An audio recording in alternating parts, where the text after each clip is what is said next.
তখনও বিরাট কোহলি এবং অনুষ্কা শর্মার সম্পর্কে খবর জানাজানি হয়নি, কেবল একটু আধটু গুঞ্জন ছড়াচ্ছে।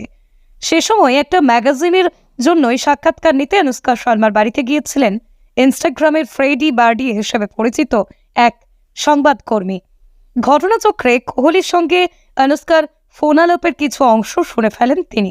সম্প্রতি ভারতের টি-20 বিশ্বকাপ জয়ের পর কোহলি অনুষ্কার প্রেম হওয়ায় নিজের সেই স্মৃতি চিরকুট উড়িয়ে দিলেন ফ্রেডি।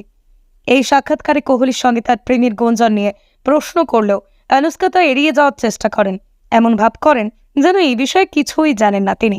তবে এর মিনিট দুয়েক পরেই হঠাৎ অনুষ্কার ফোন বেজে ওঠে। ফ্রেডির ভাষায়, রুমে তখন শুনশান নীরবতা বিরাজমান, তাই ফোনের ওপাশের কথাবার্তা সব শুনছিলাম আমি। কোহলি তখন অনুষ্কার সঙ্গে খুব ভদ্রভাবে ফ্লার্ট করছিল, ডিনারের প্ল্যান করছিল। ফ্রেডি বার্ডির পোস্টের নিচে প্রতিক্রিয়া